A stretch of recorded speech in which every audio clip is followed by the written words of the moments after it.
नमस्कार, आपके साथ मैं हूं दीपशिखा भारद्वाज और आप देख रहे हैं हमारे चैनल का डिजिटल लाइव।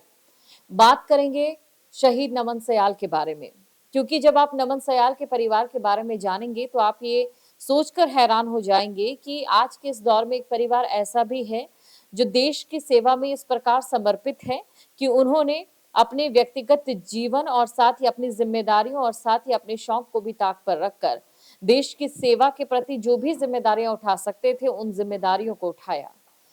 नमन सयाल की अगर हम बात करें तो आपको याद होगा दुबई में जो एयर शो चल रहा था उसमें आखिरी दिन तेजस जब क्रैश हुआ तो उसी के साथ एक दुख भरी खबर सामने आई। और दुख भरी खबर ये थी कि नमन सयाल उसमें शहीद हो गए थे। और उससे भी ज्यादा दुख भरी बात ये कि उन्होंने जो आखिरी कॉल किया था अपने पिता को कॉल किया था और उन्होंने अपने पिता को ये कहा था कि आप मेरी परफॉर्मेंस देखिएगा यूट्यूब पे। और उसके बाद उसी क्षण जो उनके पिता थे वो यूट्यूब पे उनके परफॉर्मेंस के लिए सर्च करते हैं और तभी जो उन्हें यूट्यूब पर देखने को मिलता है वो देखने को मिलता है तेजस क्रैश की वीडियो। और उसी के बाद से उन्हें ये एहसास हो जाता है कि उनके बेटे के साथ कुछ तो बुरा हुआ है।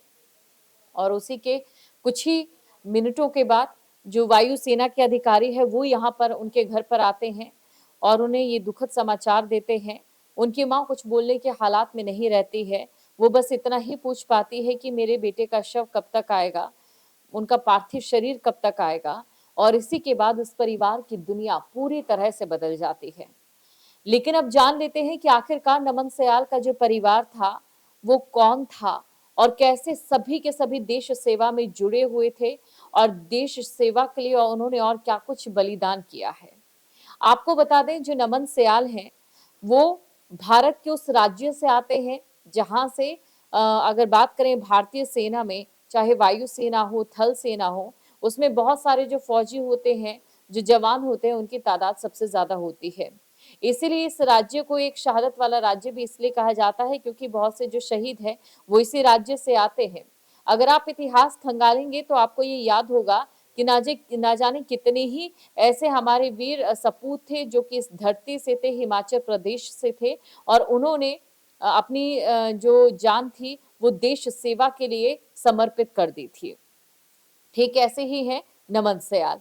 नमन सयाल की जो पत्नी है उनका नाम अफसाना है और वो भी अपनी देश सेवा के प्रति जिम्मेदारियां निभाते हुए अपने परिवार से दूर थी, अपनी छोटी बेटी से दूर थी जो महज इस समय 7 साल की है। उनकी बेटी कोयम्बटूर में रहती है क्योंकि जो उनके पिता थे नमन सयाल उनकी जो सेवाएं थी वो इस समय कोयम्बटूर में थी, तो इसीलिए उनके परिवार जो उनकी बेटी है वो कोयम्बटूर में रहती है जो महज 7 साल की है, जिसे अब तक ठीक तरीके से शायद ये भी पता नहीं होगा कि अब उसके सर के ऊपर से उसके पिता का साया उठ चुका है। अभी जिस स्पर्श की उसे सबसे ज्यादा जरूरत थी अब वो स्पर्श शायद उसे कभी नहीं मिलेगा। उनकी जो बेटी थी छोटी बेटी उसकी उम्र 7 साल थी और जो नमन के माता पिता थे वो हिमाचल प्रदेश के जिला कांगड़ा में अपने गांव में रहते थे। जो उनके पिता थे वो इससे पहले भी देश सेवा कर चुके हैं एक सैनिक के तौर पर। और आपको जानकारी दे दे कि जो उनके पिता थे अगर उनके पिता की हम बात करें तो उन्होंने जो अपना जीवन है वो सैन्य अधिकारी के तौर पर और साथ ही एक सैनिक के तौर पर उन्होंने जो अपना पूरा समय है अपना जीवन है वो देश सेवा के लिए दिया। और अचानक से जिस प्रकार से ये पूरा हादसा होता है इस हादसे में एक शोक की लहर ना सिर्फ हिमाचल प्रदेश में बल्कि पूरे देश में इस समय देखने सुनने को मिल रही है।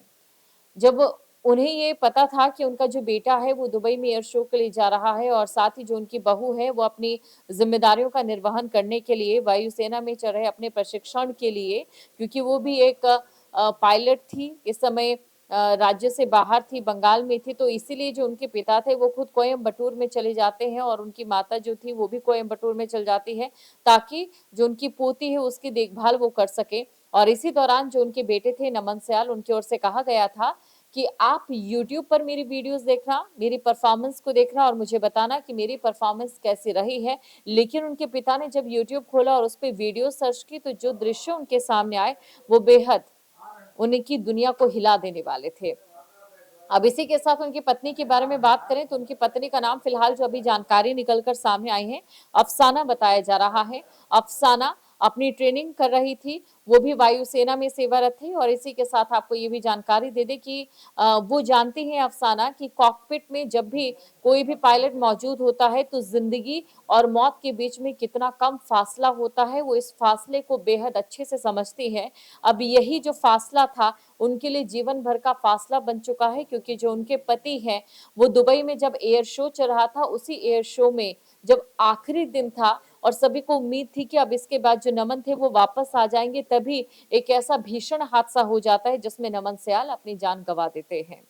एक तरफ उनकी जो पत्नी थी वो अपनी जिम्मेदारियां निभा रही थी और पीछे रह गई थी उनकी 7 साल की वो छोटी मासूम, जिसे उम्मीद थी कि उसके माता पिता आएंगे, वो प्यार भरा जो स्पर्श है उनके सर पर रखेंगे, अपना हाथ सर पर रखेंगे। लेकिन उनमें से एक हाथ अब रह गया है और एक हाथ हमेशा के लिए उनके माथे से दूर जा चुका है, और वो हाथ है उनके पिता नमन सयाल का। इसी के साथ आपको ये भी बता दें कि जो अफसाना है वो भी क्योंकि जिस प्रकार से नमन और जो अफसाना थी उनकी शादी को हुए कई साल हो चुके हैं, और जो उनका एक जिंदगी का लंबा सफर है, दोनों ने एक दूसरे को आगे बढ़ते हुए और साथ ही एक दूसरे को प्रोत्साहन करते हुए आगे बढ़ाए। सोचिए, नमन सयाल एक ऐसे परिवार से आते हैं, एक ऐसे राज्य से आते हैं जिसे शहीदों का राज्य भी कहा जाता है, सैनिकों का राज्य भी कहा जाता है, हिमाचल प्रदेश। और इसी के साथ आपको ये भी बता दें कि हिमाचल प्रदेश की जब भी बात होती है तो जो वहाँ के सैनिक है उनकी बात जरूर होती है, क्योंकि वहाँ के जो सैनिक है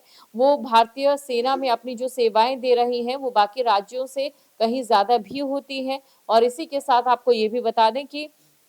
जिस प्रकार जब ये खबर उनके परिवार को मिली, उनका सब कुछ बदल गया। उनकी जो पिता हैं वो भी भारतीय सेना में अपनी सेवाएं दे चुके हैं और उसके बाद वो रिटायर्ड प्रिंसिपल के तौर पर उन्होंने अपनी सेवाएं दी। पहले वो प्रिंसिपल बने, उसके बाद रिटायर होते हैं। वो अपनी पत्नी के साथ जिला कांगड़ा में रहते हैं और जिला कांगड़ा से वो कोयम्बटूर जाते हैं। नमन की जो बेटी थी, जो महज 6 साल माफ कीजिएगा 7 साल की है, उनका ख्याल रखने के लिए। सोचिए, उनकी बेटी के पास ना उनके पिता थे ना उनके माता थे, तो उनके जो दादा दादी थे वो वहां पर उसका ख्याल रखने गए थे। और उनकी पत्नी अफसाना को इंतजार था कि कब उनके पति वापस आएंगे, लेकिन वापस आई तो एक ऐसी खबर जिसने इन सभी के जीवन को बदल कर रख दिया है। जहाँ भक्ति है हर शब्द में, कथाओं में छुपे हैं दिव्य रहस्य और ज्योतिष देता है जीवन को दिशा। धर्म से जुड़ी हर बातों को जानने के लिए हमारे चैनल स्तुति को सब्सक्राइब करें। चैनल पर जाने के लिए इस लिंक पर क्लिक करें।